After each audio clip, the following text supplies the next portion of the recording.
الرحمن علم القرآن خلق الإنسان علمه البيان. அஸ்ஸலாமு அலைக்கும் வரஹ்மத்துல்லாஹி வபரகாத்துஹு. அளவற்ற அருளாளனும் நிகரற்ற பேரன்புடையனுமாகிய எல்லாம் அல்ல அல்லாஹ்வை போற்றி புகழ்ந்தவனாக ஆரம்பம் செய்கின்றேன். எனதருமை சகோதரர்களே, இஸ்லாமிய மார்க்கம் என்பது வாழ்க்கையினுடைய அனைத்து துறைகளுக்கும் வழிகாட்டக்கூடிய ஒரு ஒப்பற்ற மார்க்கமாக இருக்கின்றது. என்று சொன்னால், இந்த ஜும்மாவுடைய உரையில் நாம் எப்படி அமர்ந்து இந்த பயானை கேட்க வேண்டும் என்பதை குறித்தான வழிகாட்டுதலை நமக்கு மார்க்கம் வழங்கி இருக்கின்றது. ஒருவர் ஜும்மாவுடைய உரையில் அமர்ந்து குச்சிகளையோ பொடி கற்களையோ கொண்டு விளையாடுவார் என்று சொன்னால் அவருடைய ஜும்மாவுடைய நன்மை பாழாகிவிடும் என்று அல்லாஹ்வுடைய தூதர் சொன்னார்கள். நல்லா யோசிச்சு பாருங்க, ஏன் இந்த அளவுக்கு ஜும்மாவுடைய ஒட்டுமொத்த நன்மையும் பாழாகிற அளவுக்கு அந்த சகோதரர் என்ன செஞ்சிட்டாரு?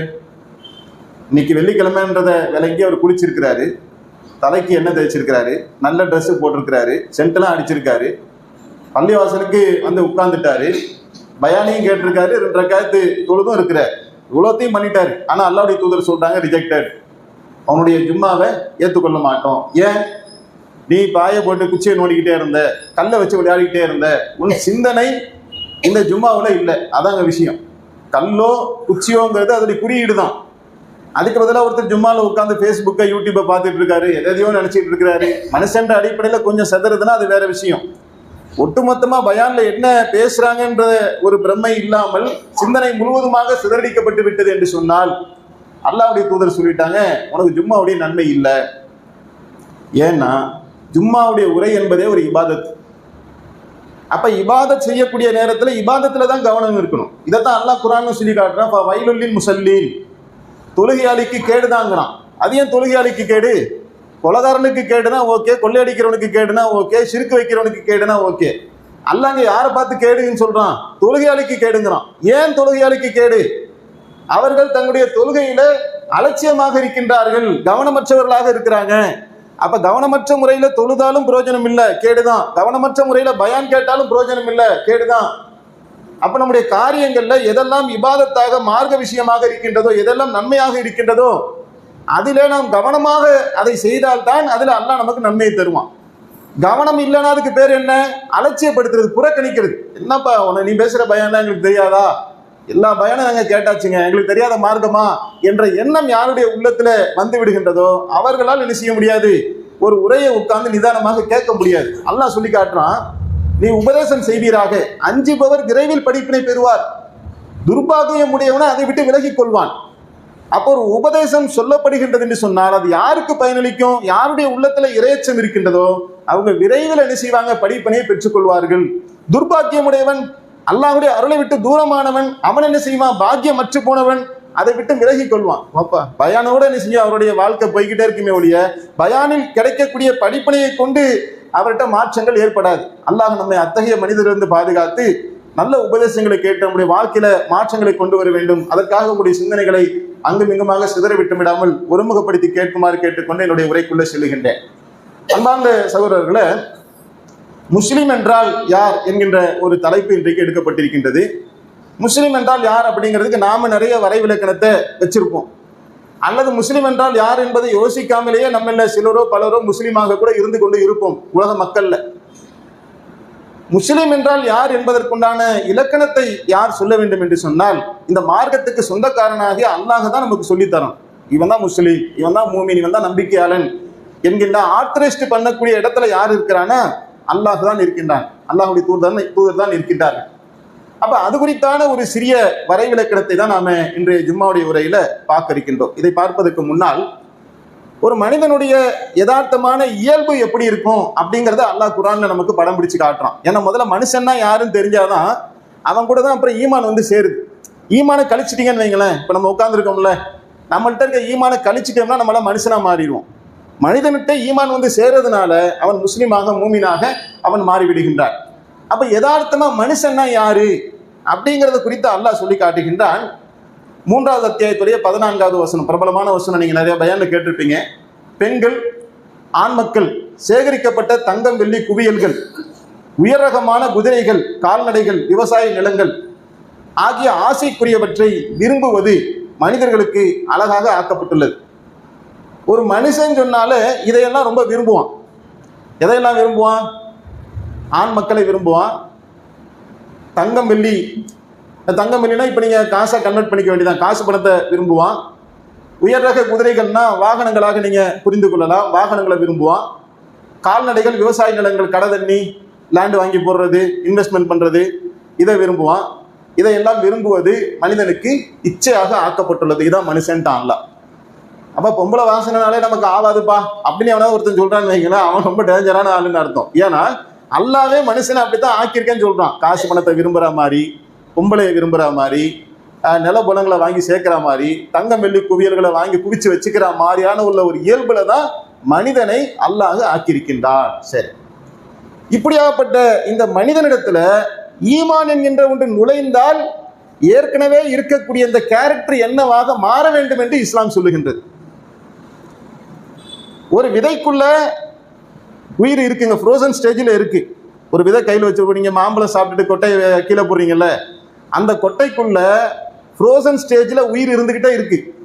அதை மண்ணுக்குள்ள நம்ம தோண்டி வச்சுட்டோன்னு வைங்க, அந்த ஃப்ரோசன் ஸ்டேஜில் இருக்கக்கூடிய உயிருக்கு ஒரு உணர்வு கிடைச்சிருது. அது என்ன ஆகுதுன்னா, அந்த கொட்டையிலேருந்து வெடிச்சு கொண்டு செடியாகி மரமாகி பூத்து காய்த்து கனி கொடுக்கக்கூடிய ஒன்றாக எப்படி மாறி விடுகின்றதோ, அந்த மாதிரி ஒரு மனிதனிடத்துல ஈமான் என்கின்ற ஒரு உயிரோட்டம் நுழைந்து விட்டால் அது எப்படியெல்லாம் வெளிப்படும்? வெளிப்பட்டுருச்சுன்னா ஈமான் இருக்குன்னு அர்த்தம். எந்த ஒரு மாற்றமும் இல்லை. நான் ஈமான் கொண்டேன்னு சொல்றாங்க, முஸ்லீம்ங்கிறாரு.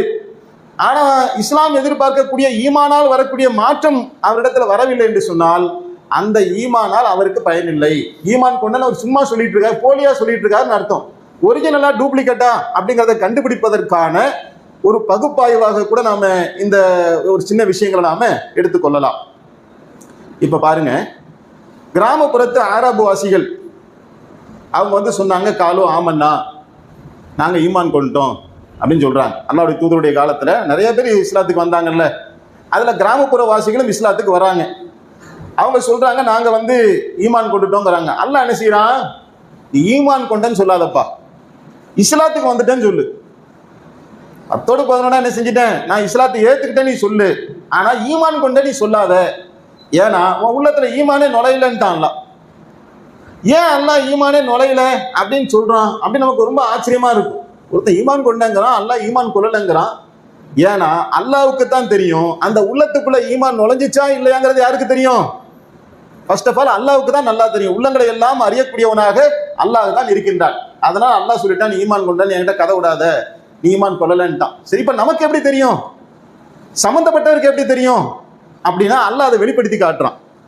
அல்லாஹ் மட்டுமே அறிந்த ஒன்றை அல்லாஹ் சில சூழல்களை உருவாக்கி என்ன செய்யறான், நீ பார்த்துக்க, உன் லட்சணம் என்னங்கிறத நீ பார்த்துக்க, உலகமே பார்த்துக்க இவன் யாருங்கிறத அப்படிங்கிறத அல்லாஹ் அடையாளப்படுத்தி காட்டுவான். அப்பதான் தெரியும் உன்னுடைய உள்ளத்துல ஈமான் இருக்குதா இல்லையா என்பதை மற்ற எல்லாரையும் விட சம்பந்தப்பட்டவனுக்கு நல்லா தெரியும். அது எப்படின்னா, அல்லாஹ் போரை கடமையாக்குறான். நீங்க போருக்கு போங்க. அப்ப எல்லாரும் என்ன செய்யறாங்க, அல்லாஹ்வுடைய பாதையில உயிரை கொடுப்பதற்காக ஈமான் கொண்ட ஒரு சாரார் போருக்கு தயாராகுறாங்க. போருக்கு படை திரட்டி வர பொருளாலும் உடலாலும் எந்த அளவுக்கு வராங்கன்னா, வாகனம் இல்லையே போருக்கு வர்றதுக்கு அவங்க ரெடியா இருக்காங்க. ஆனா அழைச்சிட்டு போறதுக்கு வாகனம் இல்லைன்னும் போது என்னால வர முடியலன்னு கண்ணீர் விடக்கூடிய அளவுக்கு அல்லாஹ்வுடைய பாதையில உயிரை கொடுக்க ஆர்வமா இருக்குது ஒரு கூட்டம். இவங்கெல்லாம் ஈமான் கொண்டவங்க. இந்த கிராமப்புறத்து ஆராபு வாசிகளை ஒரு சாரார் சொல்றாங்க, எங்கள் வீடுலாம் பாதுகாப்பு இல்லாம இருக்கு, குடும்பம் குட்டிலாம் பாதுகாப்பு இல்லாம இருக்கு, இந்த பொருளாதாரம்லாம் ரொம்ப சிரமமான நிலையில இருக்குது அப்படின்னு ஒரு பாவமான முகத்தை வச்சுக்கிட்டு அல்லாஹ்வுடைய தூதர்கிட்ட கதை சொல்றாங்க. அப்ப அல்லாஹ் இவர்களை குறித்து சொல்றான், இவர்கள் தங்களுடைய உள்ளங்களில் இல்லாததை தங்களுடைய வாய்களால் மொழிகின்றார்கள். அல்லாஹ் எவ்வளவு அழகான வார்த்தை யூஸ் பண்றான் பார்த்தீங்களா? அவர்கள் தங்களுடைய உள்ளங்களில் இல்லாததை தங்களுடைய வாய்களில் சொல்லுகிறார்கள். அப்படின்னா என்ன அர்த்தம்னா, பொய் சொல்றாங்கன்றான் அல்லாஹ். அவன் உள்ளத்துல ஒண்ணு வச்சிருக்கான். என்ன வச்சிருக்கான்? ஒரு கள்ளத்தனத்தை மறைச்சு வச்சுக்கிட்டு இப்ப வாயில என்ன செய்யறான்னாக்கா ஒன்னு பேசுறான். இதான் நயவஞ்சகத்தனம். ஈமான் கொண்டேன்னு சொன்னா ஆனா வந்துட்டு ஒரு முனாஃபிக் தனம் இருக்கு, அவன் பொய் சொல்றான். இவனுடைய முகத்தை அல்லாஹ் என்ன செய்யறான், கிழிச்சு காட்டி இவன் ஈமான் கொள்ளவே இல்லை என்று அல்லாஹ் அடையாளப்படுத்தி விட்டான். அப்ப ஈமான்னா என்ன தெரியுமா? ஈமானுக்கு அல்லாஹ் இந்த இடத்துல என்ன இலக்கணத்தை வைக்கிறான் அப்படின்னா, நீ ஈமான் கொண்டு விட்டாய் என்று சொன்னால் என்னுடைய புறத்திலிருந்து கட்டளை வரும், அந்த கட்டளைக்கு நீ கட்டுப்படணும். கட்டுப்பட்டதான் அதுக்கு பேர் ஈமான். ஏன் இவன் கட்டுப்பட மாட்டேங்கிறான் அப்படிங்கிறதுக்கு தான் 3வது அத்தியாயத்துடைய 14வது வசனத்தை பார்த்தீங்க. அது துண்டா நிக்குதே பாய், இதுக்கு அதுக்கு என்ன பாய் சம்பந்தம்? பயான் ஆரம்பிக்கும் போது அந்த வசனத்தை படிச்சு காமிச்சிங்களே அப்படின்னா அவன் மனுஷனா இருக்கான்னு அர்த்தம். ஏன் மனுஷன் எதை நேசிப்பான்? மனைவியை நேசிப்பான், பெண்களை நேசிப்பான், பொருளாதாரத்தை நேசிப்பான், குடும்பத்தை நேசிப்பான், காசு பணத்தை நேசிப்பான், நகை நட்டை நேசிப்பான், வியாபாரத்தை நேசிப்பான், தன் உடலை நேசிப்பான். இதெல்லாம் நேசிப்பதுதான் மனிதனுடைய இயல்பு. அவங்களும் அதை தான் நேசிக்கிறாங்க. என் குடும்பம்லாம் பாதுகாப்பு இல்லாமல் இருக்குது, சண்டைக்கு வந்தா எல்லாத்தையுமே சொல்லுவான், சண்டைக்கு வந்தா கை போயிடும், கால் போயிடும், செத்து போயிட்டானா என் குடும்பத்தை யாரு பார்க்கறது, அடிப்படும், வலிக்கும், அதையெல்லாம் யோசிக்கிறான். இதெல்லாம் நம்ம போனோம்னா இவ்வளவு சிரமத்தை அனுபவிக்க வேண்டியது வருமா? அப்ப 2 பொய்யை சொல்லி விட்டோம்னா வேலை முடிஞ்சு போச்சு. அப்ப அவருடைய உள்ளத்துல ஈமான் நுழையவில்லை, அவன் மனிதனாகத்தான் இருக்கின்றான். ஈமான் நுழைந்தவர்கள் அழகா வந்துட்டாங்களே, பொண்டாட்டி பிள்ளை எல்லாம் என்ன பாதுகாக்கிறது அல்லாதான்ப்பா, என் பொண்டாட்டி பிள்ளைங்களும் அல்லா பாதுகாப்பான். நான் என் பொண்டாட்டி பிள்ளைங்க மீது வைத்திருக்க கருணை விட என் இறைவனின் பிள்ளைகள் மீது, என் மனைவி மீது வைத்திருக்கக்கூடிய கருணை அளப்பரியது. என் உடல் வேறாக உயிர் வேறாக போனாலும் கூட அல்லாஹ் என்ன உயிர் கொடுத்து எழுப்பி விடுவான் மறுமையில. அல்லாஹ் எனக்கு பெரும் பாக்கியத்தை தருவான். சரி, நான் வாழ்றேன்ப்பா, உயிர் வாழ்றேன். எவ்வளவு நாளைக்கு வாழ்வேன்? இன்னைக்கு வாழ்றேன், நாளைக்கு வாழ்றேன், நாளை கழிச்சு என்னைக்கு ஒரு நாள் சாத்தனப்பா போறேன். 5 வருஷம் 10 வருஷம் ஏதோ ஒரு நாள் இந்த உலகத்தை விட்டு நான் மரணிக்க போறேன். அது அல்லாஹ்வுடைய பாதையில மரணிச்சுட்டு போறேனே. பிறப்பும் ஒன்றுதான், இறப்பும் ஒன்றுதான் இந்த உலகத்துல. அந்த இறப்பு அல்லாஹ்வுக்காக இருந்தால் மறுமையில எனக்கு பெரிய பாக்கியம் இருக்கும் என்று அல்லாஹ் சொன்ன அந்த மறுமை வாழ்க்கையை அவங்க நம்பியிருக்காங்க உள்ளத்துல. பல ஆகிரத்த ஹைருல்லக மினல் ஊலா, இந்த உலக வாழ்க்கையை விட மறு உலக வாழ்க்கை மேலானது என்று ரப்புல் ஆலமீன் சுப செய்தி சொன்னான். அதை உள்ளத்துல ஏந்தி கொண்டவர்கள் இறைவா உன்னுடைய பாதையில நாங்கள் வருகின்றோம் என்று களத்துல குதிச்சிட்டான். இவன் ஏமாத்திக்கிட்டே திரியிறான், பொய் சொல்லிக்கிட்டே திரியிறான். மனுஷர்களை ஏமாத்தலாம், அல்லாஹ்வை ஏமாத்த முடியுமா? அல்லாஹ் அவன் முகத்திரையை கிழிச்சு இவன் அயோக்கிய பையன்ட்டு அல்லாஹ் அடையாளம் காட்டிட்டான். இது ஒரு சம்பவம். இதையெல்லாம் பார்த்து நம்மளோட இதை இணைக்கணும், அதை பின்னாடி நம்ம பார்ப்போம். 2வது என்ன அப்படின்னாக்கா, ஹிஜ்ரத் செய்ய சொல்லி அல்லாஹ் கட்டளை இட்டான். போர் செய்ய சொல்லி வந்த கட்டளைகள் ஒரு பக்கம். அதே மாதிரி ஒரு கட்டத்துல இந்த போருங்கிறதுலாம் எப்ப கடமையாச்சுன்னா மதீனாவுக்கு போன பிறகு தானே கடமை. அதுக்கு முன்னாடி என்ன கடமையாகுதுன்னா ஹிஜ்ரத் தான் கடமையாகுது. மக்கால இருந்து ஹிஜ்ரத் பண்ணி போங்க, உங்க ஈமானை நீங்க பாதுகாத்துக்குங்க. இங்க ஒரு அடி உத துன்பம் கஷ்டம் அல்லாஹ்வுடைய உதவி வராதான்னு கண்ணீர் வடிக்கிறாங்க ஈமான் கொண்டவர்கள். அல்லாஹ் ஹிஜ்ரத் பண்ண அனுமதி கொடுத்துட்டான். ஹிஜ்ரத் பண்ணுங்கன்னு சொன்ன உடனே ஈமான் கொண்ட எல்லாருமே ஹிஜ்ரத் பண்ணிட்டாங்களா? அன்பார்ந்த இடம் தருமை சகோதரர்களே, ஈமான் கொண்டவர்கள ஒரு சாரார் தான் ஹிஜ்ரத் பண்ணாங்க, ஒரு சாரார் இங்கே உட்கார்ந்துட்டாங்க. அந்த ஒரு சாரார் அல்லாஹ்வுடைய பாதையில பயணித்து என்ன செய்றாங்க, மதீனாவை போய் அடைந்து விட்டார்கள். ஒரு சாரார் ஹிஜ்ரத் செய்யவில்லை. ஏன் செய்யவில்லை? திருப்பி அந்த 3வது அத்தியாயத்துடைய 14வது வசனத்துக்கு வந்துருங்க. இங்கேதான் நிலபோலன் இருக்கு, வியாபாரம் இருக்கு. புருஷன் நான் இஸ்லாத்தை ஏத்துக்கிட்டேன், பொண்டாட்டி இஸ்லாத்தை ஏத்துக்கல, பொண்டாட்டியை விட்டு பிரியணும், பிள்ளையை விட்டு பிரியணும், வியாபாரத்தை இழக்கணும், பிறந்த ஊரை இழக்கணும், இன்னொரு நாட்டுக்கு நான் அகதியாக போறேன்னு அங்க எனக்கு என்ன மதிப்பு கிடைக்கும், மரியாதை கிடைக்கும், என்ன வாழ்க்கை கிடைக்கும் தெரியாது, வீடு கிடைக்குமா தெரியாது, தெருவில் கிடப்பனா தெரியாது, என் வாழ்க்கை என்ன ஆகுவது? காலம் காலமாக என் பாட்டம் முப்பாட்டம் வழி வழியாக இந்த மக்காவிலே நாங்கள் வாழ்ந்து கொண்டிருக்கக்கூடிய நேரத்தில் தொழுக சொல்றீங்களா தொழுகிறேன், நோன்பு வைக்க சொல்றீங்களா நோன்பு வைக்கிறேன், உதாரணத்துக்கு சொல்ல வரேன், இதெல்லாம் செய்யறேன். ஹிஜ்ரத் செய்யுங்கன்னு சொன்னா என் பிறந்த நாட்டை விட்டு எப்படி நான் போறது? எனக்கு கூட இழப்புகள் வந்துடும். அப்ப அவங்க என்ன ஆயிட்டாங்க? மனிதனாக மாறிவிட்டார். ஏன்னா மனிதனுக்கு அது இச்சையாக ஆக்கப்பட்டிருக்குன்னு அல்லாஹ் சொல்றான்.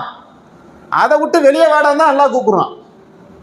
எதை நான் உனக்கு இச்சையாக ஆக்கினேனோ அதை அறுத்து என் மீது கொண்ட நேசத்தின் காரணத்தினால அதை நேசிக்கிறியா, என்ன நேசிக்கிறியா?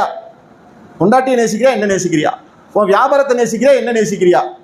உன் குழந்தையை நேசிக்கிறியா, என்ன நேசிக்கிறியா? அதுதாங்க சேலஞ்சே.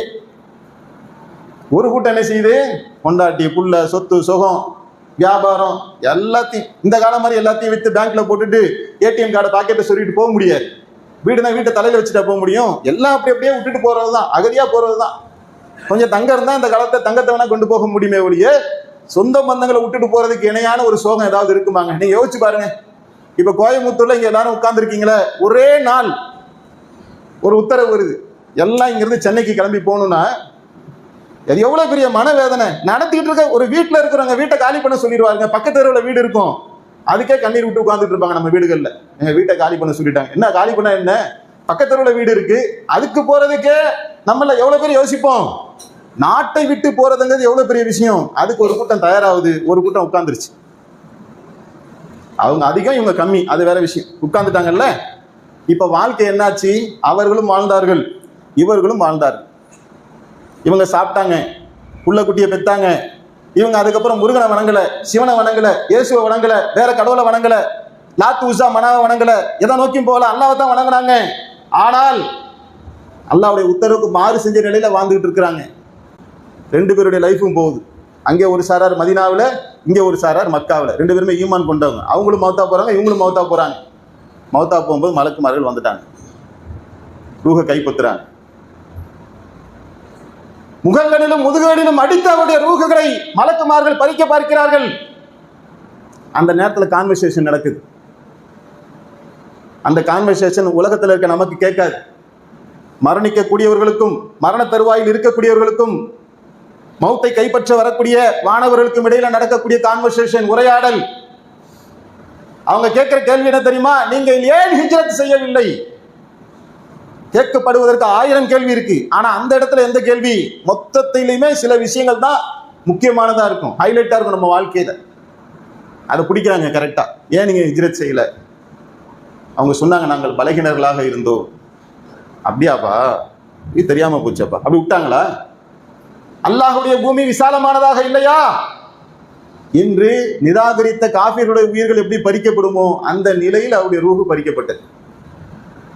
அப்ப அவங்க கொண்ட ஈமான், ஏற்கனவே லாத்து உஸா மனாவை எல்லாம் வழங்கி கொண்டிருந்தவர்கள், ஷிர்கிலே ஊறி திளைத்தவர்கள், நிர்வாணமாக தவாப் செய்தவர்கள், தண்ணி அடித்தவர்கள், விபச்சாரத்தில் கொடி கட்டி பறந்தவர்கள், அவ்வளத்தையும் விட்டு ஈமான் கொண்டாங்க.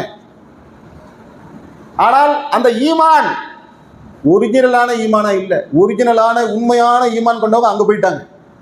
இவங்க இந்த உலக வாழ்க்கையில இச்சைகளுக்கு அடிமையாகி இச்சைகளுக்கு கட்டுப்பட்டு இருந்தவர்கள். ஈமான் இருக்கு, ஆனா இந்த விஷயத்துல நாங்க கட்டுப்பட மாட்டோம் அப்படின்னு செப்பரேட்டா விலகிக்கிட்டாங்க. அல்லாஹ் இவர்களுடைய ரூஹை, அந்த ஈமான அல்லாஹ் ரிஜெக்ட் பண்ணிட்டான். ஓ, இந்த ஈமான ஏத்துக்கு இவங்க கஸ்டமைஸ் பண்றது மார்க்கத்தை. ஈமான்ல எனக்கு எதெல்லாம் தோதோ அதெல்லாம் நான் உனக்கு கட்டுப்படுவேன், எனக்கு எதெல்லாம் சிரமமோ, என் மனசுக்கு எதெல்லாம் சிரமமோ அதுக்கெல்லாம் நான் வந்து கட்டுப்பட மாட்டேன் அப்படின்னு மார்க்கத்தை 2 கூறா பிரிச்சு, அல்லாஹ் சொல்றதையும் கேட்டுப்பேன், அல்லாஹ் சொல்றதுல எனக்கு பிடிக்காதது சொன்னா கேட்க மாட்டேன். இப்படி மார்க்கத்தை இவர்களே ஒரு கஸ்டமைஸ் செய்து கொண்டார்கள், வடிவமைத்துக் கொண்டார்கள். நீங்க BMW ஆடி கார்லாம் வாங்க போனீங்கன்னா நீங்க கேட்கிற மாதிரி காரை ரெடி பண்ணி கொடுப்பான். என்னப்பா மேல ஒரு ஓப்பன் வச்சு கொடுன்னு கேட்டீங்கன்னு வைங்களேன், கம்பெனிக்காரன் உங்களுக்கு ஓப்பன் வச்சு கொடுப்பான். கார் கண்ணாடி என்ன ஸ்கொயரா இருக்கு, ரவுண்டா வேணும்னு கேட்டீங்கன்னா ரவுண்டா வச்சு கொடுப்பான். இந்த ஸ்டீரிங் வீல் இருக்குல்ல, இது ரவுண்டா இருக்கு, இதை ஒரு அரைவட்டமா போட்டு கொடுப்பான், மேல மட்டும் பிடிச்சுக்கிறேன் அப்படின்னா அந்த மாதிரி போட்டு கொடுப்பான். இதெல்லாம் நீ கார் வாங்கும்போது வச்சுக்கலாமே ஒழிய, இந்த மார்க்கத்தில வந்து கஸ்டமைஸ் செய்து கொள்வதற்கு, எனக்கு தோதுவா நான் மார்க்கத்தை அமைத்துக் கொள்வதற்கு அனுமதி கிடையாது. ஈமான் கொண்டு விட்டேன் என்று சொன்னால் நீ அடிமை, அவன் எஜமானன். அல்லாஹ் எஜமானன், ஏற்றுக்கொண்டவர்கள் அனைவருமே அடிமைகள் தான். அப்ப அடிமையாகிய எனக்கு அல்லாஹ்வுடைய கட்டளைகளுக்கு கட்டுப்படும். அல்லாஹ் எதை ஏவினானோ அதை செய்ய வேண்டும், எதை விலக்கினானோ அதை விட்டு விலகி கொள்ள வேண்டும். இப்படியாப்பட்டவன் தான் அடிமை. அந்த அடிமை வேலையை செய்து காட்டுபவர் தான் ஈமான் உள்ளவர். இதிலிருந்து அவர்கள் நழுவி விட்டார்கள். அவருடைய மரண தருவாய் எப்படி இருந்தது அப்படிங்கிறத நம்மால வரலாற்று ஒளிகளில, குர்ஆனுடைய ஒளியில நம்மால பார்க்க முடிகின்றது. ஆனால் சகோதரர்களை, இன்றைக்கு நாம் என்ன செய்து கொண்டிருக்கின்றோம்? ஈமான் கொண்டோம் என்று சொல்லக்கூடிய நாம், நம்முடைய வாழ்க்கை எப்படி போய் கொண்டிருக்கிறது என்பதை நம்மை நாமே சீர்தூக்கி பார்க்க கடமைப்பட்டிருக்கின்றோம். அது குறித்தான விஷயங்களை இன்ஷா அல்லாஹ் 2வது உரையில பார்ப்போம். அன்பார்ந்த சகோதரர்களே, நம்மிடத்தில் இருக்கக்கூடிய குறைகளை யாராவது சொல்லுவார்கள் என்று சொன்னால், மனிதனாக இருக்கக்கூடிய நாம் அதை பெரும்பாலும் விரும்ப மாட்டோம். இவனை எப்ப பார்த்தாலும் என்ன குறை சொல்லிக்கிட்டே இருக்கான் என்று அவர்களை வெறுப்போம் நம்ம. ஆனால் உண்மையிலே நம்மிடத்தில் அந்த குறை இருக்குன்னு வைங்க, அவர் அந்த உண்மையைத்தான் சொல்லி காட்டிருக்கிறான்னு வைங்க, அவர் நமக்கு நல்லதை செஞ்சிருக்காரா, தீமையை செஞ்சிருக்காரா? நன்மையை செஞ்சிருக்கிறார். நம்ம வண்டி ஓட்டிக்கிட்டே போவோம், வண்டியில் காற்று இருக்காது. சில பேர் வந்து சொல்லுவாங்க, பாய் வண்டியில் காற்று இல்லாமல் போறீங்க, ஓ நீ என்ன எனக்கு குறை சொல்ற அப்படின்னு நினைப்போமா? ரொம்ப நல்லதுங்க, வண்டியை ஓரம் நிறுத்தி, ஏன்னா நீங்கள் அப்படியே போனீங்கன்னா டயர் கிழிஞ்சிடும், வண்டி கண்ட்ரோல் இல்லாமல் ஆக்சிடென்ட் கூட ஆகலாம். அந்த சகோதரர் நமக்கு நல்லது செஞ்சிருக்கார். அந்த மாதிரி சகோதரர்களை நம்மிடத்தில் இருக்கக்கூடிய சில குறைகளை உரைகளின் வாயிலாக பயான்களின் வாயிலாக சொல்லும் போது நமக்கு சில நெருடல்கள் வரும். அதை தவிர்த்து விட்டு அதில் இருக்க உண்மையை மட்டும் பாருங்க. இன்னைக்கு ஜும்மா பயான் ஆரம்பிக்கும் போது பாதி பள்ளிவாசல் நிரம்பி விட்டது, மீதி பள்ளிவாசல் நிரம்பல. அல்லாஹ்வுடைய உத்தரவு என்ன? ஜும்மாவுக்காக நீங்கள் அழைக்கப்பட்டால் அல்லாஹ்வை நினைவு கூறுவதின் பக்கம் விரையுங்கள். இது அல்லாஹ்வுடைய கட்டளை. இமாம் மிம்பரில் ஏறிவிட்டால் மாணவர்களை ஏடுகளை மூடி விடுவார்கள். அதுக்கப்புறம் வரக்கூடியவர்களுக்கு ஜும்மாவுடைய நன்மை கிடைக்காது. சரி, இந்த வாரம் கிடைக்கல, அடுத்த வாரம் கடந்த வாரம் காலம் காலமாக ஒரு சாரார் என்ன செய்யறோம்னா ஜும்மாவுக்கு தாமதமாக தான் வந்துகிட்டே இருக்கிறோம். இது அல்லாஹ்வுடைய கட்டளையா இல்லையா? அதுல ரொம்ப பேணுதலா இருக்கணும். ஈமான் இருக்குன்னா அந்த ஈமானை அல்லாஹ்வுடைய உத்தரவோடு என்ன செய்யணும், ஒப்பிட்டு பார்க்கணும். அந்த கட்டளைக்கு கட்டுப்பட்டு சில பேரை பார்க்கிறோம், முன்னாடி வந்தா நமக்கு ஒட்டகம் கொடுத்தா நன்மை கிடைக்கும், விரைஞ்சு வராங்க. ஏன்னா அதை அவங்க விசுவாசிக்கிறாங்க, அதை நம்புறாங்க. இரண்டாவது சாரார், எனக்கு மாடு குர்பானி கொடுத்த நன்மை கிடைச்சா நல்லா இருக்குமே, அவங்க ஓடியாராங்க. ஏன் அவங்களுக்கு வியாபாரம் இல்லையா? அவங்களுக்கு வாய் வயிறுலாம் இல்லையா? பொண்டாட்டி இல்லையா? பிள்ளை இல்லையா? சுகங்கள் இல்லையா? ஆசாபாசங்கள் எல்லாமே இருக்குப்பா, எல்லாமே இருக்கு. முன்னாடி உட்கார்ந்துருக்கும் மனிதர்கள் தான், பின்னாடி உட்கார்ந்துருக்கும் மனிதர்கள் தான். இந்த மனிதனோட ஈமான் சேரு, ஈமான் ஆட் ஆன உடனே நன்மை நோக்கி விரைகின்றார். தாமதமாக வரக்கூடிய எனதருமை சகோதரர்கள் இதை ஒரு குறையாக எடுத்துக்கொள்ள வேண்டாம். நமக்கு நாமே ஒரு சீர்திருத்தத்தை ஏற்படுத்திக்கணும். அப்ப ஆரம்பத்துல இருந்து பயான் என்ன சொல்றாங்கன்றதை கடைசி காலம் வரைக்கும் புரியாமையே நம்ம பயான்ல வந்துட்டு போயிடுவோம். 15 நிமிஷம் பயான் போயிரும்ல, 15 நிமிஷம் கழிச்சு வந்தா பயான் என்ன புரியும்? ஒன்றும் புரியாது. அல்லது நம்மகிட்ட இப்படி காரணம் இருக்கணும், பாய் வந்தேன், பாய் வரும்போது என் வீடு தீப்பத்திக்கிட்டு எரிஞ்சிட்டு இருந்துச்சு, அதை அணைச்சிட்டு வர 10 நிமிஷம் லேட் ஆயிருச்சு, ஓகே. வரும்போது காலில் அடிபட்டுச்சு பாய், நொண்டி வந்தேன் கஷ்டப்பட்டு ஜும்மாவுக்கு, ஓகேப்பா, அல்லா நாடுனா மன்னிச்சு. அப்படி ஏதாவது இருக்குதா? ஜும்மாவுக்கும் கிளம்புவோம், அப்பதான் பார்த்து ஒரு சைத்தான் வருவான், வாடா மச்சான் டீ குடிக்காம உட்காந்து டீயை குடிச்சுக்கிட்டு, அதுல தாமதம். கடையை மூடுறதுக்குள்ள ஒரு கஸ்டமர் வரும், அதை அட்டன் பண்ணிட்டு இருக்கிறதுக்குள்ள நேரம் போயிடும். இப்படி நம்மை திசை திருப்பக்கூடிய அற்பமான காரணங்களுக்காகத்தான் இந்த தாமதம் இருக்கே ஒழிய அந்த தாமதத்துல அல்லாஹ்விடத்துல பதில் சொல்லக்கூடிய ஏதாவது ஒரு அம்சம் இருக்குதா? அதுவும் இல்லை. இது ஜும்மாவுடைய நிலைமை. அல்லாஹ்வுடைய உத்தரவுகளுக்கு நாம நம்முடைய ஈமான் இருந்தால் அந்த உத்தரவு எப்படி ஆகுன்றதை கவனிச்சு பாருங்க. இப்ப இங்க வந்திருக்கிறவங்கள பெரும்பாலும் யாருங்க? சென்னையில இருந்தா ஜும்மாவுக்கு வந்திருக்க போறோம், மதுரையில இருந்து வந்திருக்க போறோமா? நம்ம எல்லாருமே இங்க கோயம்புத்தூர் வாசிகள் தான், 99% மக்கள். இவ்வளவு பேருமே இன்னைக்கு ஃபஜ்ருக்கு இங்க தானே இருந்திருப்போம். இவ்வளவு கூட்டம் ஃபஜ்ருக்கு ஏன் வரல? எந்த அல்லாஹ் ஃபஜ்ரை கடமையாக்கினானோ அந்த அல்லாஹ் தானே ஜும்மாவை கடமையாக்கியிருக்கான். ஹய்யா அலஸ் ஸலா, தொழுகையின் பக்கம் வாருங்கள். ஹய்யா அலல் ஃபலாஹ், வெற்றியின் பக்கம் வாருங்கள். தூக்கத்தை விட தொழுகை மேலானது. அஸ்ஸலாத்து கைரும் மினன் நௌம், பாங்கு சுத்தம் எல்லாமே கேட்கப்படுது. போர்வை இழுத்து போட்டுட்டு நல்லா தூங்குற, ஆஹா சுகமோ சுகம், நல்லா இருக்கு. நைட்லாம் கண்ணு எரியுது, தூக்கம் வரல, காலையில தூங்க தூங்க தூங்க நல்லா இருக்கு, சுகத்துக்கு மேல சுகம். அலாரம் அடிக்குது, தலையில ஒரு தட்டு, பாங்கு சத்தம் கேட்குது, காதை மூடிக்கிட்டு பெட்ஷீட்டை போட்டு மூடிக்கிட்டு ஒருவர் தூங்கி விடுவார் என்று சொன்னால் அல்லாஹ்வுடைய அழைப்பை புறக்கணித்து விட்ட. நீ போ ஓரமா அந்த பக்கம். நீ யாரப்பா ஈமான் கொண்டிருக்க? அல்லாஹ் தாங்க நம்பியிருக்கேன், ஆனா அல்லாஹ்வுடைய கட்டளைக்கு மதிப்பளிக்க மாட்டேன், மரியாதை குடிக்க மாட்டேன், அதை தூக்கி ஓரம் கட்டுவேன்.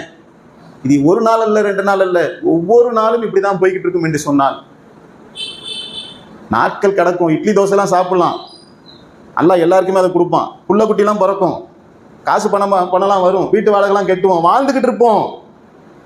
எண்ட் ஆஃப் ரிசல்ட் மரணம் வரும்போது ஈமான் கொண்டேன் என்று சொன்ன காரணத்தினால் அப்படியே மலக்குமார்கள் விட்டுட்டு போயிடுவாங்களா அல்லது விசாரிப்பார்களா?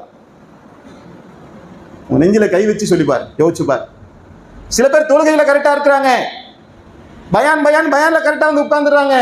லைஃப் ஸ்டைல்ல வாழ்க்கையில மாப்பிள்ள புது வண்டியை வாங்கிட்டு வந்து நிக்கிறார், பல பல பல பலன்னு இருக்கு, அப்படி ஷைனிங்கா இருக்கு. என்னடா நேற்று வரைக்கும் காசு இல்லைன்னு டியூல போட்டேன், ஏதாவது வட்டி ஆச்சதா? பயான்ல சொன்னாங்க, பயான் யாரு வாங்கல. அதெல்லாம் பார்த்தா வாழ முடியாதுங்க. இதெல்லாம் பார்த்தா நானும் பார்த்துட்டேங்க, சைக்கிளை ஓட்டி ஓட்டி இது போன பழைய வண்டியை ஓட்டி ஓட்டி ஓட்டி அங்கங்கே நிற்கிது. அவன் பக்கத்தில் 1000 காரணத்தை அடுக்கிறான், அடிக்கி சொல்றான். அவன் சொல்ற கேட்ட நமக்கே மலைப்பா இருக்கும், இவன் சொல்றதா சரியா அப்படின்னு நினைக்கிற மாதிரி இருக்கும். ஆனால் சர்வ சாதாரணமாக வட்டியில் போய் விழுந்துட்டு ஒரு வண்டியை வாங்கிட்டு வந்தோம், சுகமாக இருக்கும். வண்டி ஓட்டும் போது நல்லா ஜம்முன்னு இருக்கும், ஒரு கெத்தா இருக்கும். ஹராம் அல்லாஹ் தடுத்து விட்டான், ஹராமாக்கி விட்டான். அதற்காக என்னுடைய ஆசா பாச நான் கேட்கிறேன், வட்டிக்கு வாங்கி ஒரு வண்டி வாங்க தெரியாத பைத்தியக்காரனாகவா மற்றவர்கள் உட்கார்ந்து கொண்டிருக்கின்றார்கள்? அவனுக்கு அந்த புது வண்டியை வாங்கி ஓட்டும் போது ஒரு ஜாலி கிடைக்குமே, அதை அனுபவிக்க தெரியாதவனா? பைத்தியக்காரனா? உலகத்தை அனுபவிக்க தெரியாதவனா? அடே, உன்னை விட உலகத்தை அனுபவிக்க தெரிந்த அனைத்துமே என்னிடத்துல இருக்குது. என் ரப்பு ஹராமாக்கிட்டான். கத்தம், அந்த வாசலே நான் அடைச்சிட்டேன். வண்டியா போடா, ரேபிடோ போட்டு போறேன், ஓட்ட சைக்கிளை கூட மிதிச்சுட்டு போறேன்டா, கஷ்டப்பட்டே செத்துட்டு போறேன், உனக்கு என்ன? இப்ப என் இறைவன் இதற்கு பகரமாக எனக்கு மறுமையில கூலிய தருமா? சில பேருடைய கடைகளை போய் நீங்க பார்க்கலாம், காத்தாடி போய் கிடக்கும். என் சகோதரனுடைய கடை, அவன்கிட்ட தௌஹீத் இருக்கும், கொள்கை இருக்கும், கடையில சரக்கு இருக்க. என்னப்பா ஒன்றையுமே காணாம? முதலீடு இல்லை பாய், சரக்கு போட்டா ஓடுமே, அதெல்லாம் தெரியும் பாய், ஏதோ இருக்கிறத வச்சு வாழ்ந்துக்கிறேன். பிரியாணியா திங்க முடியல, குஸ்காவா திண்டுக்கிறேன், குஸ்காவா திங்க முடியல, கஞ்சியா குடிச்சுக்கிறேன், தேங்காய் பத்தையை கடிச்சுக்கிறேன் பாய். புள்ள எங்கப்பா படிக்கிறான்? கவர்மெண்ட் ஸ்கூல்ல படிக்க வச்சிட்டேன். மாசம் எவ்வளோப்பா சம்பாதிக்கிற? ஏதோ 10-12 ரூபா கிடைக்கும் பாய். ஏன்பா 5% தரான பேங்க்ல? வேணாம் பாய், ஹராம் வேண்டாம். ஹராமாக வாழ்ந்து சரக்கு போட்டு வியாபாரம் ஓடி கோட்டை ஏறி கொடியை நாத்தி இந்த உலகத்துல என்னுடைய ஆசைகளை எல்லாம் நான் திருப்தி அடைஞ்ச மனோயிச்சின்படி ஒரு வாழ்க்கையை வாழ்றதை விட அல்லாஹ் எனக்கு இந்த கொடுத்த இந்த வாழ்க்கையை நான் பொருந்திக்கிறேன், போதும் நான் நினைச்சிட்டேன், எனக்கு போதும் பாய். இதுக்குள்ள என் பொண்டாட்டி போகும்போது எனக்கு ஊட்டி விடுறான். நேற்று வச்ச சாம்பார் அது சுண்டி போய் இருந்துச்சு, அது கஞ்சியில் கொடுக்குற நடுவில் வச்சு குழி வச்சு அந்த சாம்பார் ஊட்டி நான் சாப்பிட்டேன். எனக்கு என் பொண்டாட்டி ஊட்டி விட்டா, நான் என் பொண்டாட்டிக்கு ஊட்டி விட்டேன். நான் வஞ்சர மீன் வாங்குறது இல்லை பாய், கவலை மீன் தான் வாங்குறேன், மத்தி மீன். அது 20 ரூபாய்க்கு தருவாங்க. அதை என் பொண்டாட்டி வறுப்பா பாருங்க, வஞ்சர மீன்லாம் தோத்துரும் பாய்.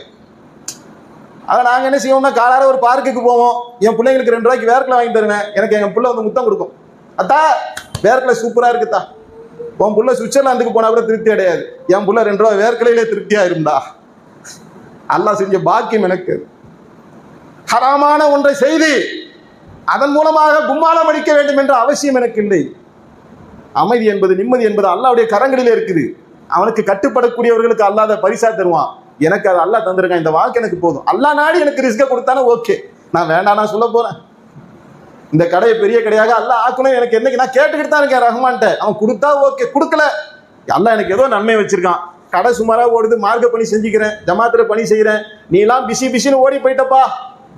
வியாபாரம் 1 கடை வச்ச, 2 கடை வச்ச, 4 கடை வச்ச, பல்கி பெருகிட்ட, கேட்டா பிஸியா இருக்கேன், எதுக்குமே வர மாட்டேங்கிறியே. ஜும்மாவுக்கே லேட்டா தானப்பா வர. நான் ஒரு மெகாபோனு கூப்பிட்டா வர மாட்டேங்கிற, ஒரு நிகழ்ச்சின்னு வச்சு கூப்பிட்டா வர மாட்டேங்கிற, ஒரு பயானுக்கு நீ வர மாட்டேங்கிற, ஏன்னா நீ எல்லாம் பிஸி ஆயிட்டப்பா. எனக்கு இது போதும். நான் ஏதோ கொஞ்ச நேரம் கடையில் உட்காந்தனா, என் புள்ள குட்டிக்கு பார்த்தேனா, மார்க்க பணி செஞ்சேனா, போராட்டம் ஆர்ப்பாட்டம் பேரணி சமுதாயத்துக்காக பாடுபட்டனா, என் பிள்ளைங்களோட நேரத்தை ஸ்பெண்ட் பண்ணனா, அல்லான்னு கிடந்தனா, நான் இப்படியே போயிட்டு போறோம்மா இந்த உலகத்துல. நீ கெட்டி அழுதுக்கப்பா இந்த உலகத்தை, நீயே நல்லா இருந்துக்க, எனக்கு வேணாம். என் மன இச்சு நான் தூக்கி எறிஞ்சிட்டேன்னு ஒருத்தன் வாழ்றான்னு வைங்களா, அல்லாஹ் அவனுக்கு சொல்லக்கூடிய சுப செய்தி என்ன தெரியுமா? தன்னுடைய மன இச்சின்படியே ஒருத்தன் வாழுகின்றான் என்று சொன்னால் அல்லாஹ் அவனை எப்படி எச்சரிக்கை செய்கின்றான் தெரியுமா? அல்லாஹ் சொல்லி காட்டுறான், அல்லாஹ்விடம் இருந்து வந்துள்ள நேர்வழி இல்லாமல் தனது சுய விருப்பத்தை பின்பற்றுபவனை விட மிகவும் வழிகட்டவன் யார்? அநியாயக்கார கூட்டத்தை தவிர அநியாயக்கார கூட்டத்தை அல்லாஹ் நேர்வழியில் செலுத்த மாட்டான். முஸ்லீம் சொல்லிக்கிட்டு, ஈமான் கொண்டவன் சொல்லிக்கிட்டு, அல்லாஹ் சொன்னதையெல்லாம் பார்த்துக்கலாம்னு ஓரம் தள்ளிட்டு என் மனோ இச்சையின் அடிப்படையில் ஒரு வாழ்க்கையை நான் வாழுவேன்ட்டு முஸ்லீம்களிலே ஒரு சாரார் வாழ்வார்கள் என்று சொன்னால், இந்த சுய விருப்பத்தை பின்பற்றாங்கல்ல, அது அல்லாஹ் சொல்றான், இது வழிகேடுங்கிறான். இது வழிகேடு. ஒரு அடிமைக்கு எப்படி சுய விருப்பம் இருக்க முடியும்? நான் விரும்பினதெல்லாம் எப்படி செய்ய முடியும்? நான் அல்லாஹ்வுடைய அடிமைப்பா. நான் சுய விருப்பத்தை தூக்கி விட்டுட்டு அல்லாஹ்வுடைய வஹீயின்படி என்னுடைய வாழ்க்கையை அமைத்துக் கொண்டேன் என்பவனுக்கு அல்லாஹ் தரக்கூடிய சுப செய்தி என்ன தெரியுமா? நீ கவலைப்படாதே, துக்கப்படாதே என்று அல்லாஹ் அவனுக்கு ஆறுதலை கொடுத்து விட்டு அல்லாஹ் ஒரு சுவன பாக்கியத்தை நாளைக்கு தருவான். அதுக்குள்ள அனுப்பும் போது அல்லாஹ் சொல்லி அனுப்புவான், அடே நீ விரும்பியதெல்லாம் நீங்க கிடைக்கணுமா அல்லாஹ். யாரெல்லாம் புது வண்டி கிடைக்குமா? போன புது வண்டியா? உனக்கு எந்த மாதிரி வண்டி வேணும்பா, இந்தா எடுத்துக்க போ. நல்லா பிரியாணி, மந்தி பிரியாணி அதெல்லாம் பார்த்து கேள்விப்பட்டிருக்கேன். எல்லாம் வருது, வருமானத்தை அதெல்லாம் சாப்பிடல. என்னடா மந்தியை சாப்பிட்டு தொந்தியை நல்லா வச்சுக்கடா போடா. உலகத்துல எனக்காக அல்லான்னு கிடந்தியடா, அனுபவிச்சுக்க. இது கரெக்டா இருக்கா? இவனுக்கு சொர்க்கம் கொடுக்கறது கரெக்டா இருக்குதா? என் மனவீச்சின்படி நான் வாழ்ந்து போனா, எல்லா அராத்தையும் செஞ்சு போனா, அல்லாவுடைய கட்டளைக்கு எதுக்குமே மாறி செய்ய, அல்லாவுடைய கட்டளைக்கு மாறி செஞ்சு போனா, கொஞ்சம் எனக்கு தோதா 4 கொண்டாடி கட்டிக்க சொன்னா இது நல்லா இருக்குன்னு அதை மட்டும் செஞ்சு போனா, எதெல்லாம் எனக்கு தோதா அதை செஞ்சுக்கிட்டு, எதெல்லாம் எனக்கு கஷ்டமோ அதெல்லாம் செய்யாம என் மனம் போன போக்குல ஒரு வாழ்க்கை வந்து அங்க போய் நிப்பனா. யாரெல்லாம் நீ யாரப்பா வணங்கினேன்? உன்னதான் வணங்கினேன். அது தெரியாத உனக்கே தெரியுமே. அப்படியா? என்ன செஞ்ச? நான் இதெல்லாம் செஞ்சேன். அப்படியா? இருந்தப்போ சொர்க்கத்துக்கு. அல்லாஹ் நுண்ணறிவாளனா இல்லையா? நுண்ணறிவாளன் தானே. உள்ளத்துல இருக்கக்கூடிய அனைத்தையுமே ட்ரேஸ் பண்ணி எடுப்பானா எடுக்க மாட்டானா? அதை தாண்டி அல்லாஹ் மன்னிச்சா நம்மளா கேள்வியா கேட்க முடியும்? எனது அருமை சகோதரர்களே, இந்த ஈமான் என்பது பரிபூரணம் அடையக்கூடிய இடம் எது தெரியுமா?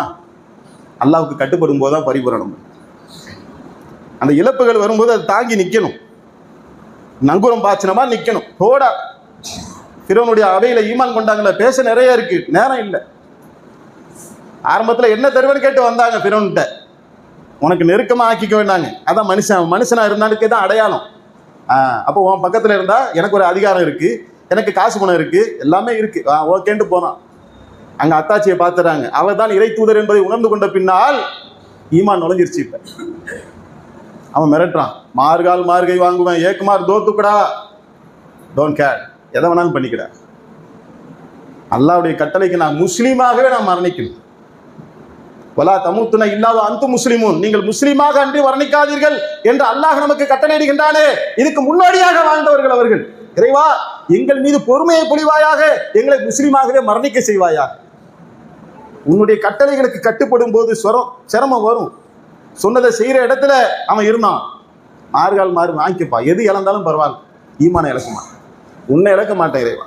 உன் அன்பை இழக்கக்கூடாது, உன் பொருத்தத்தை இழக்கக்கூடாது, உன் நினைவிலே வாழணும், உன் அருளிலே இருக்கணும். என்னை விட்டு எந்த பொருள் போனாலும் பரவாயில்ல, உன் அருள்ல இருக்கிற பொருள் வருது, உன் அருள் இருக்கு பொருள் இருக்கா, ஓகே. உன் அருளை விட்டுட்டு தான் இந்த பொருள் வேணும்னா அந்த பொருள் எனக்கு இன்பத்தை தராது. ஓடினவங்களாம் போய் பார்த்துருக்கீங்களா இல்லையா? அல்லாவை விட்டுவிட்டு, மார்க்கத்தை விட்டுவிட்டு, பிரச்சாரத்தை விட்டுவிட்டு, சமுதாய பணியை விட்டுவிட்டு, கோட்டை ஏறி கொடி நாட்ட போறேன் என்று போனவர்கள் எல்லாம் நிம்மதியாக வாழ்ந்து கொண்டிருக்கின்றார்களா? எவ்வளவோ அடையாளங்களை, அத்தாட்சிகளை எல்லாம் நம் கண் முன்னாடி வைத்திருக்கணும். சிந்தித்து பார்த்து, சீர்தூக்கி பார்த்து, இதுதான் ஈமான் என்று நம்மளை நாமளே போலியாக ஒரு ஈமானை வைத்துக் கொண்டு ஏமாந்து விடாமல், ஈமான் என்று சொன்னால் அல்லாஹ்வுக்கு கட்டுப்படுவதுதான், அல்லாஹ்வுடைய வார்த்தைகளுக்கு மதிப்பளிப்பதுதான். இதற்கு முன்னால் நாம் எப்படி இருந்தோமோ அதை கழித்து விட்டு இன்றைய தினத்துல இறைவா உனக்கு கட்டுப்பட்டு வாழக்கூடிய பாக்கியத்தை எனக்கு கொடு இறைவா என்று அல்லாஹ்விடத்தில் பிரார்த்தனை செய்தவர்களாக, அழுது மன்றாடியவர்களாக எதை கேட்டோமோ அதன்படி நடக்கக்கூடிய நற்பாக்கியத்தை ரப்பல் ஆலமீன் நம் அனைவருக்கும் தந்தருவானா.